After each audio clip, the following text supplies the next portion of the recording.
HR, orang bilang itu departemen Palu Gada ya. Apa lu mau gua ada.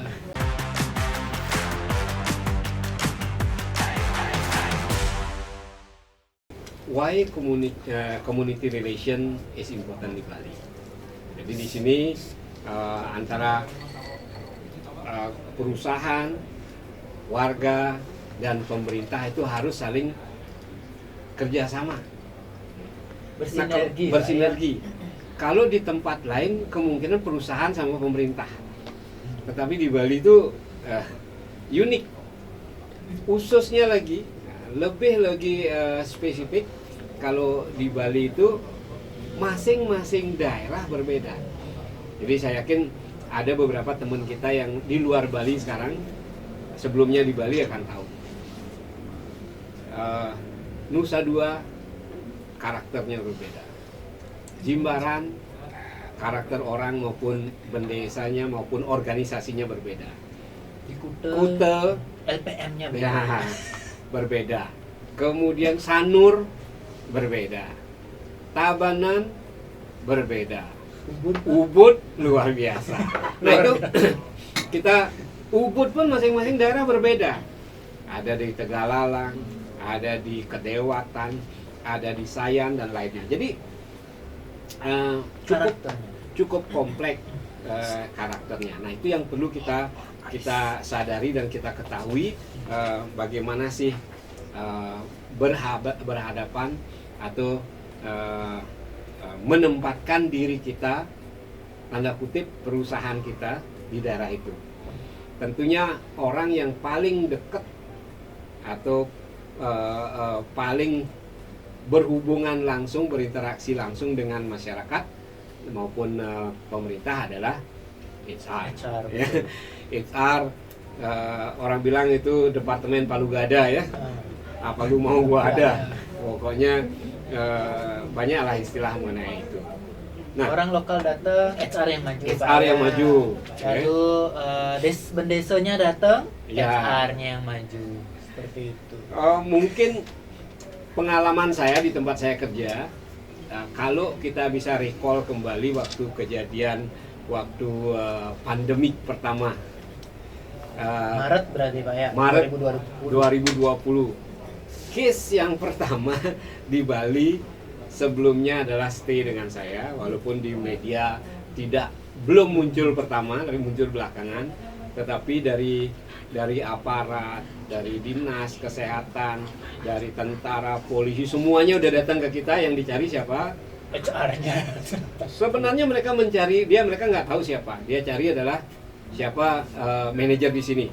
Tentu seorang security atau siapapun kirim ke HR. Jadi saya lah orang yang pertama menghadapi, bahkan ada yang datang minta data ini itu ya, kita harus calm menghadapi situasi itu. Nah itu HR sangat amat memegang peranan penting dalam hubungan bisnis di Bali khususnya. Itu awal. Nah sekarang Trihita Karana is a way of life and business. Trihita Karana itu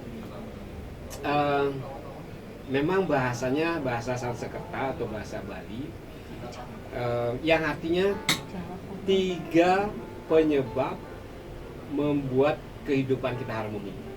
Ya. Jadi apa sih? Bagaimana sih supaya hidup itu harmoni? Nah, di Bali itu ada disebut Trihita Karana. Yang mana Trihita Karana itu bukan agama ya, tapi way of life. Yang mana Trihita Karana terdiri dari 3 hal. Namanya Tri. Hita adalah penyebab atau Karana adalah penyebab. Hita itu kebahagiaan atau harmoni. Nah, bagaimana menerapkan local genuine atau budaya lokal ke dalam perusahaan itu akan sangat besar manfaatnya. Nah, dan ini berlaku di tempat lain. Kalau di Wakatobi apa sih lokal genuine-nya yang bisa dipakai? Di Sumba apa sih? Di Jogja apa sih?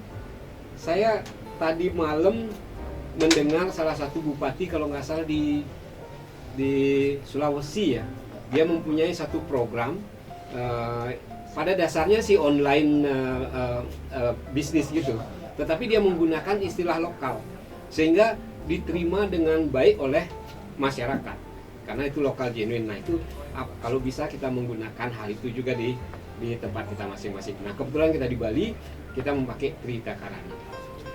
Nah Trihita Karana adalah 3 penyebab saya bilang. Ada Parahyangan, ada Pawongan, ada Pelemahan. Apa sih itu? Parahyangan adalah hubungan antara manusia dengan Sang Pencipta. Sang Pencipta, siapapun yang kita panggil Sang Pencipta, ada yang memanggil Ida Sang Yang Widiwasa, ada yang memanggil Yesus, ada yang memanggil Buddha dan sebagainya, whatever. Poinnya adalah bagaimana kita menjalin hubungan, mendekatkan diri kepada Sang Pencipta. Karena kita percaya dan yakin bahwa beliaulah yang menciptakan kita. Kalau hubungan kita baik, beliau akan tuntun kita. Nah, dalam hal di Bali, kita tahu budaya dan adatnya sangat kental dengan Hindu. Jadi kita harus menjalin hubungan dengan itu. Misalnya kita berada di daerah yang dekat dengan desa. Jadi kita apapun kegiatan di desa dalam hubungan Parahyangan kita ikuti. Nah demikian juga di tempat masing-masing tentu harus ada tempat untuk mendekatkan kita kepada Sang Pencipta. Yang berikutnya adalah Pawongan. Pawongan adalah hubungan manusia dengan manusia. Nah disinilah kunci pokoknya village relation itu. Nah, nanti mungkin Pawongan kita bahas lebih banyak. Palemahan dulu. Palemahan adalah hubungan manusia dengan alam. Nah itu kita harus menerapkan. Nah ini mungkin di tempat saya, tempat kerja itu salah satu dari sedikit perusahaan yang juga menerapkan ada namanya tumpak bubuh.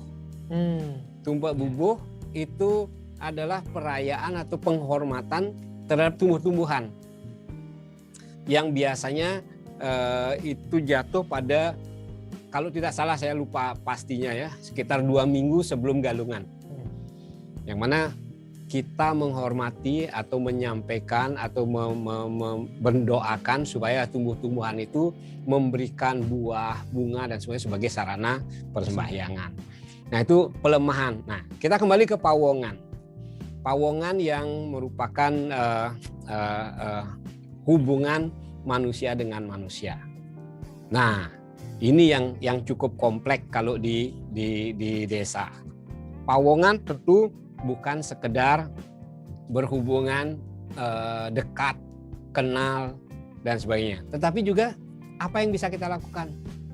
Mulai dari gotong royong, kemudian dekat dengan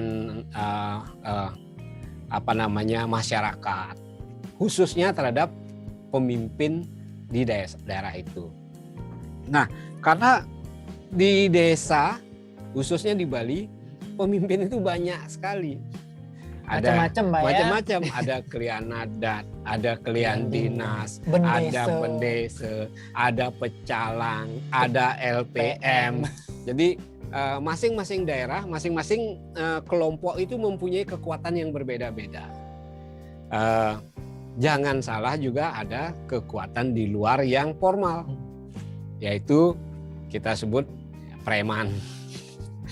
Itu tidak kalah saktinya atau serunya di beberapa daerah, tidak di semua daerah. Nah itu kita perlu berhubungan baik sehingga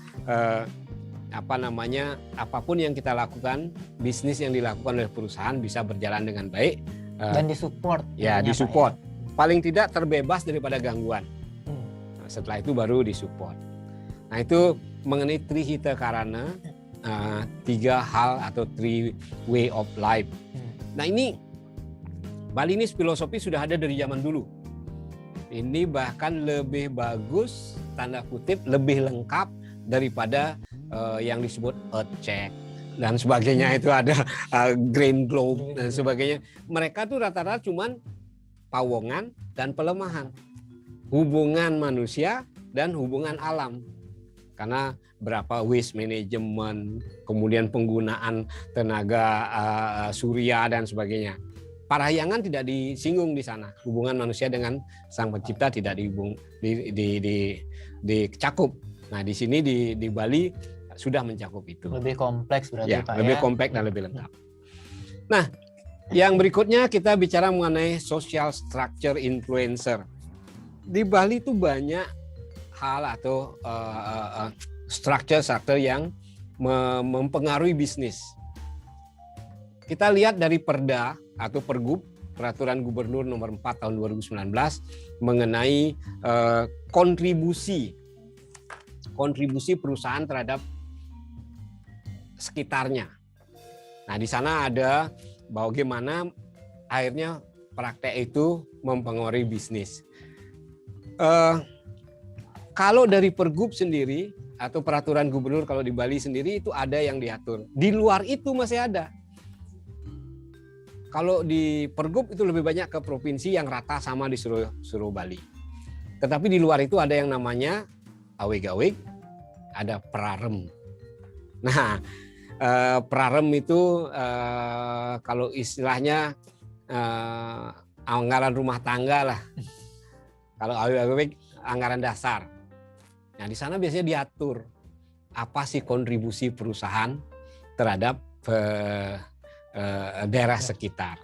Nah, di sini yang kalau mungkin sering didengar bahwa setiap perusahaan di Bali harus mempunyai atau setiap desa di mana perusahaan itu berada wajib menerima karyawan 30%, 40% masyarakat sekitar. Nah, disinilah juga diatur dalam prarem maupun aweg-aweg. Yang ingin saya sampaikan juga bahwa kita jangan terbelenggu, terikat pikiran kita dengan 20%, 30%, 40%. Mohon maaf kita bicara di Bali dulu ya, karena ini banyak erat sekali untuk di Bali. Kalau di luar Bali karena mereka tidak ada banjar, tidak ada desa, mereka ada RT dan RW, dan RT RW pun orang-orangnya tidak dari satu sana, rata-rata dari luar. Kecuali mungkin kalau di Kalimantan atau di Nihi karena satu daerah itu mungkin relatif sama. Walaupun masyarakatnya tidak banyak menuntut, kita lah yang harus sadar. Kalau di sini kan masyarakatnya atau prajuritnya yang banyak menuntut. Karena udah sadar Pak ya. Ya, Jadi karena mereka biasanya menuntut duluan. Menuntut duluan seperti apa, memang berapa jumlah persentase yang Betul. akan bisa diserap oleh perusahaan seperti itu. Nah, di sini juga kita jangan underestimate orang lokal. Karena saya banyak dengar teman-teman kita HR, "Oh Pak, saya wajib menerima 30% Pak. Gimana ini?" Saya tanya gimananya, gimana apanya? Ya, jangankan 30%. Bila perlu 50%, 90% kita terima. Nah, tetapi syarat dan ketentuan berlaku. Ada term and condition-nya juga term and Pak condition. ya. Dari awal kita harus sudah menyampaikan apa sih syarat dan ketentuan. Get agreement. Cari persetujuan sehingga sama-sama mengerti.